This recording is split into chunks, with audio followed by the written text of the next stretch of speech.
The morning of what should have been the happiest phone call of my life, I was standing in a parking lot in 40-degree weather, gripping my steering wheel so hard my knuckles went white. My mother had just canceled my wedding venue. Not postponed. Not rescheduled. Canceled. And she hadn't even told me. I found out from the coordinator, a woman named Marisol, who called to confirm the cancellation before releasing our date to another couple. My mother had called that morning, used her name on the original deposit paperwork, and told Marisol there had been a family change of plans. A family change of plans. Like my wedding was a dinner reservation she decided not to feel like keeping. But here is the part that nobody in my family expected. The part that my mother, Isolde Reed, sitting in her Charleston living room with her porcelain teacup and her perfect posture, never once saw coming. I didn't cry in that parking lot. I made a plan. And by the time they were all calling me, my mother, my father Aldridge, my sister Taryn, begging to be added to a guest list they thought they had destroyed, I had already made sure there was no seat left in the room for any of them. This is the story of how I lost a wedding and found something worth 100 times more than their approval. Stay with me. Because the ending? They never saw it coming. My name is Corette. And for most of my life, I made one fundamental mistake. I confused my family's conditions for love. The Reed family of Charleston, South Carolina had a particular image. Old money aesthetics, newer money anxiety, and an obsession with appearances that ran so deep it had its own zip code. My mother Isolde had grown up in a family where what people thought of you mattered more than what was actually true about you. She had married my father Aldridge partly because he came from a respected name and partly because he never challenged her on anything that truly counted. He was a quiet man, not cruel, not cold, just entirely unwilling to stand between his wife and whatever she had decided. My sister Taryn was 4 years older than me and had learned early how to survive inside our mother's world.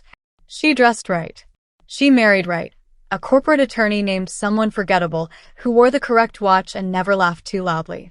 She had learned to use my mother's language fluently, that particular brand of politeness that lands like a compliment but cuts like something much sharper.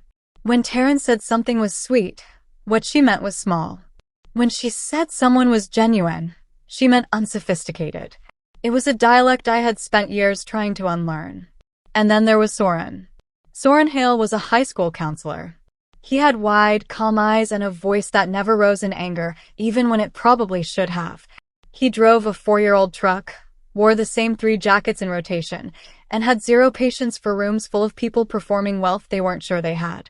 He was the kind of man who remembered your coffee order and forgot your last name, because last names didn't tell him anything useful about you. My mother called him limited. Taryn called him sweet, in a small-town way, set across a dinner table with a smile that never touched her eyes. What they could not understand, what they refused to understand, was that Soren saw me. Not the Reed daughter.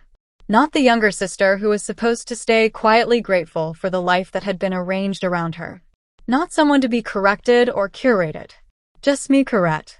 The version of me who left her shoes by the door and talked too fast when she was excited and cried at documentary films about animals she had never heard of. That version of me had never been particularly valued at home. With Soren, she was the whole point. We got engaged on a Thursday evening in October. Not a grand gesture. No restaurant with dim lighting and a waiting photographer. He had made dinner, some pasta thing that was slightly overcooked, and somewhere between clearing the table and washing the dishes, he just said, "I want to do this with you forever." Every ordinary night. Is that okay? It was more than okay. I called my mother the next morning. She was quiet for a moment, then said, "Well, I suppose we should plan something appropriate." I should have noticed the word appropriate. I should have understood who she meant it for. Wedding planning with Isolde Reed was not, it turned out, a collaboration.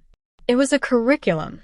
She had opinions about every single element. The venue, the florals, the menu, the stationery font, the exact shade of white for the linens, and whether ivory communicated something unfortunate about the family. Within 3 weeks of our engagement, my pale blue wedding binder, filled with fabric swatches, pressed flowers, menu notes, and a photo of the ivy-covered garden where Soren and I had dreamed of standing under white roses, had been quietly replaced in every conversation by a binder my mother kept on her end. Hers was leather. Of course it was. But then something shifted. or what I believed was a shift. My mother called me one evening in early spring and said she wanted to handle the payments. Weddings were complicated, she said. Vendors were difficult.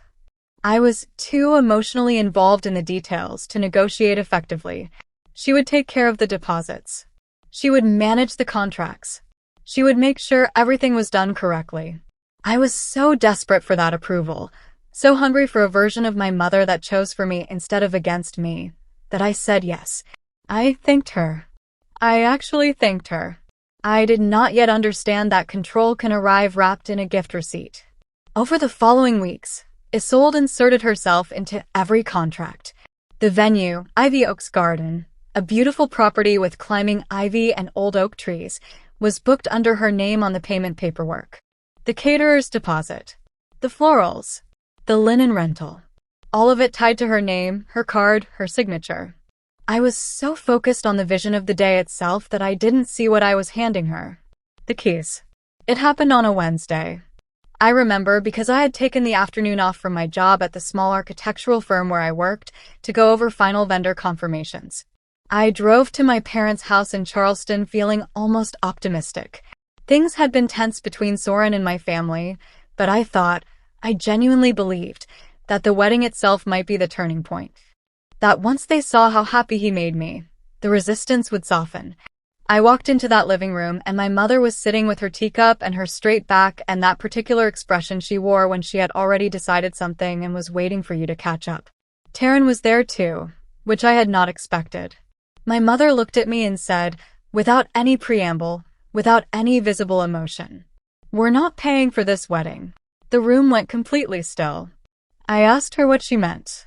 She set down her teacup with a small, precise click. She said that she and Aldridge had discussed it, and they did not feel they could, in good conscience, fund a wedding to someone who was not going to be able to provide the kind of life appropriate for their daughter. That Soren was a perfectly fine person. That this was not about him as an individual. That this was simply about what was suitable. Suitable. I looked at my father. He was studying the marble floor like it contained information he urgently needed.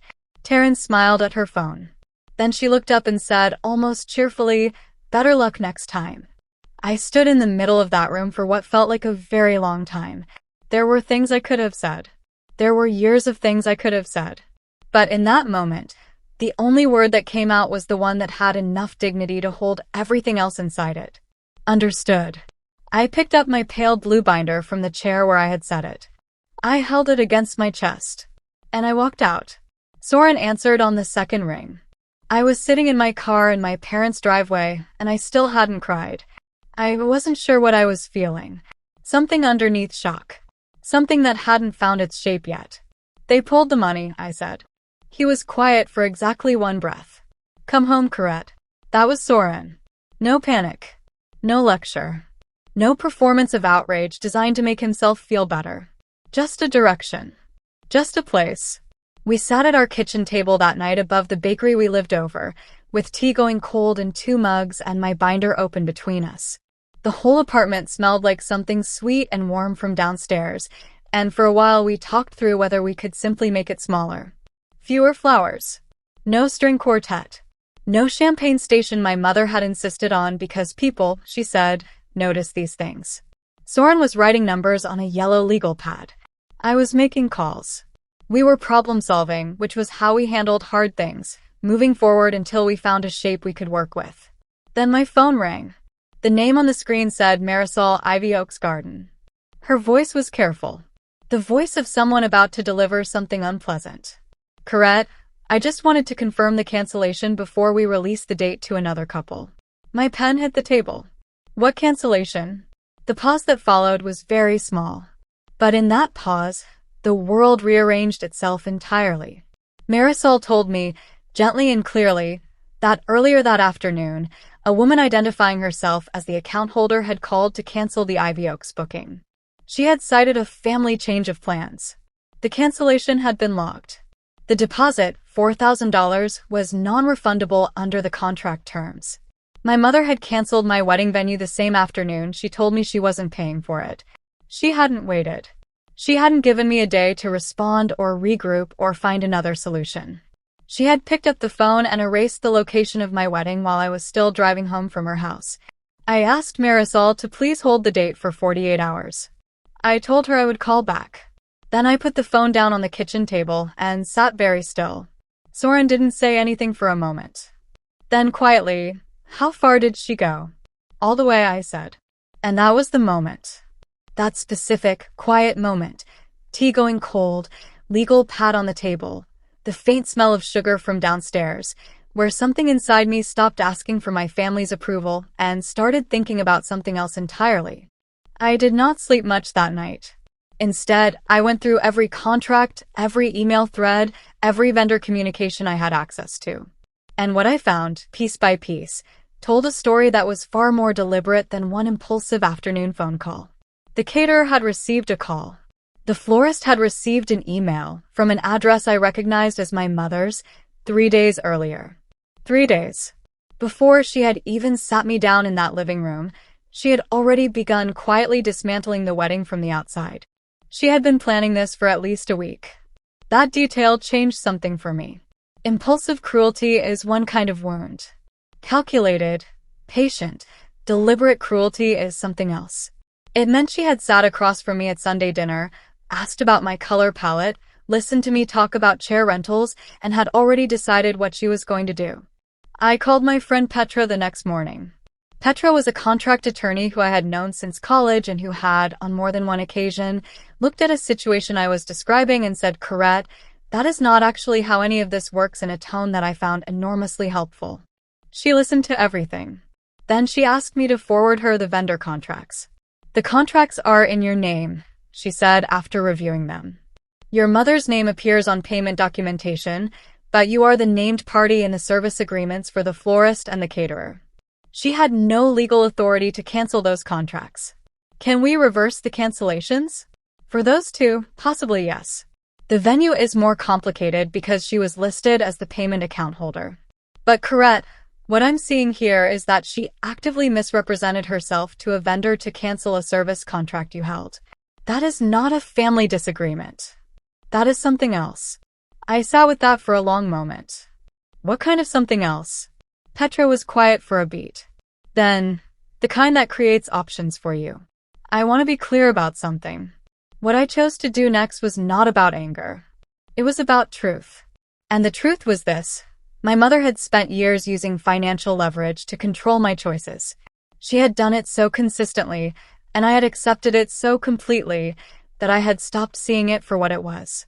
The wedding was simply the moment she overreached, the moment the thing she tried to take was something I was no longer willing to give. So I made decisions. With Petra's guidance, I sent formal written notices to the florist and the caterer as the named party in those contracts, reinstating our agreements. Both vendors confirmed in writing that the cancellation requests were reversed. The florist, a woman named Bet who had been horrified by the whole situation, actually moved our flowers to the top of her priority queue. For the venue, Marisol, who had been kinder to me in 48 hours than my mother had been in 30 years, worked with me to transfer the booking into my name alone, at a slightly reduced scope. We lost the ceremony lawn and kept the garden pavilion. It was smaller. It was also, as it turned out, exactly right. Soren and I paid for the remainder ourselves. We reconfigured the budget, cut the things that had never been ours to begin with, the champagne station, the 12-piece arrangement my mother had specified, the extra tables added for her country club friends, and kept every single thing that had come from my pale blue binder. The pressed flowers, the ivy, the white roses, the menu we had actually chosen together. The wedding shrank from 160 guests to 44. Those 44 people were the ones who had always shown up for us, not for the Reed family image. Old friends, Soren's family, colleagues who had become something more. People who cried at the right moments and laughed too loudly and stayed until the venue made us leave. Not a single chair went to my mother, my father, or my sister. Because 3 weeks before our wedding date, when they started calling, and they did start calling, all three of them, with an intensity that told me they had not expected my silence to hold, I sent a single text to each of them. The guest list is already full. I should tell you about the calls, because they revealed something important. Taryn called first. She left a voicemail that managed to be both an apology and not an apology, the specific art form she had perfected over decades. She said she hoped I wasn't holding on to the other day, and that she wanted to celebrate with me. The words sounded right. The tone did not. My father called twice. He left no voicemail either time. On the third call, he did speak, 7 words, quietly, like a man who knew he had made a significant error and was not sure yet what it had cost him. Corette. I should have said something. He was right. He should have. My mother called 4 times the first week. Her messages were not apologies. They were reclassifications. She had not been cruel. She had been concerned. She had not canceled the wedding. She had simply paused the arrangements pending a family conversation. She had not meant to cause distress. She had simply been trying to help me avoid a mistake. Every message was a revision of what had actually happened. Not one of them acknowledged what she had done to the vendors. Not one of them mentioned the $4,000 deposit she had allowed to be forfeited. Not one of them said the word sorry without immediately replacing it with "but." I listened to every message once. I did not return a single call. We got married on a Saturday in late June. The garden pavilion at Ivy Oaks was draped in climbing greenery and small white lights. The white roses were exactly as I had imagined them. There was no string quartet, but Soren's youngest brother played acoustic guitar before the ceremony, and it was better than any quartet could have been because he meant every note. I walked out carrying a small bouquet of flowers that included 2 pressed blooms from the original swatches in my pale blue binder, a detail only I knew about, and that made them feel like a private victory. 44 people watched us make promises to each other. Not one of them was there because of an obligation to the Reed family name. Marisol cried during the vows. She had not been invited, but she was working the event, and she caught my eye from across the pavilion and gave me a small nod that meant look at what you built out of what they tried to take. I looked. It was the most beautiful thing I had ever seen. The calls did not stop after the wedding. If anything, they increased. My mother heard through mutual acquaintances that the wedding had happened, that it had been small, and that it had been, by all accounts, genuinely lovely. This appeared to disturb her in a way that my silence had not. She sent a letter. An actual handwritten letter on her good stationery, which told me she had thought about it seriously enough to use the expensive paper. In the letter, she said that she hoped I understood her actions had come from love. That a mother's first responsibility was to protect her daughter from choices that couldn't be undone. That she remained open to a conversation when I was ready. I read the letter 3 times. I showed it to Soren. Then I put it in the back of my pale blue binder, behind the fabric swatches and the pressed flowers and the photo of the Ivy Pavilion where we had stood under white roses. Not because I planned to forgive it. Because I wanted to remember it clearly. The exact shape of what had been done to me, written in my mother's own hand. This story is not really about a wedding. It is about understanding for the first time where the line between love and control actually runs. My whole life, I had accepted conditions in exchange for belonging. I had shaped myself around what my family needed me to be. Quieter, more grateful, less inconvenient, because I believed that was the cost of being loved by them. I thought my mother's involvement in the wedding was proof that she had finally accepted me. I did not understand that her involvement was simply a larger version of what she had always done, positioning herself at the center of something that mattered to me, so that she could decide whether I was allowed to have it. The canceled venue was the same as every holiday where she had made the room uncomfortable until I agreed with her. The same as every conversation about Soren that ended with me defending him instead of us standing together. The same mechanism, just finally large enough that I could see it clearly. What changed was not my mother. What changed was me. I stopped making myself small enough to fit inside her definition of acceptable. I stopped waiting for an approval that was never going to arrive without conditions attached. I built the wedding I actually wanted, with the 44 people who actually showed up for us, in the garden pavilion with the climbing ivy and the white roses and Soren's brother on the acoustic guitar. And it was, without any question, the most right thing I have ever done. It has been 14 months since that wedding. My relationship with my mother is not what it was, but honestly, what it was had never been healthy. We speak occasionally. The conversations are careful and short. She has not apologized in a way that acknowledges what actually happened. I do not expect her to. I have stopped measuring my well-being against whether she eventually does. Taryn and I have not spoken since the text. My father reached out 6 months after the wedding and asked if he could take Soren and me to dinner. We went. It was quiet and a little awkward, and at one point he said, without explanation or context, "I'm sorry I didn't say something that afternoon." I told him I heard him. It wasn't everything, but it was something, and it was real, and I kept it. Soren and I live above the bakery still. The apartment smells like sugar most mornings. The pale blue binder is on the shelf in our bedroom, next to a framed photo from the pavilion. Me mid-laugh, him looking at me the way he always has. The wedding was 44 people, an acoustic guitar and white roses, and the absolute certainty that every person in that room was there because they wanted to be. That certainty is not something that can be funded. It cannot be deposited or canceled or controlled. It was the one thing my mother never had the power to take away. And I think somewhere she knows that. She had every resource, every connection, every financial lever she had spent years building. And in the end, the only thing she actually lost was me. So here's my question for you today. Have you ever had someone try to take something from you and accidentally hand you the freedom you didn't know you needed? Tell me in the comments. I read every single one. This has been Velyra Payback. If this story found you at the right moment, share it with someone who needs it. And I'll see you in the next one.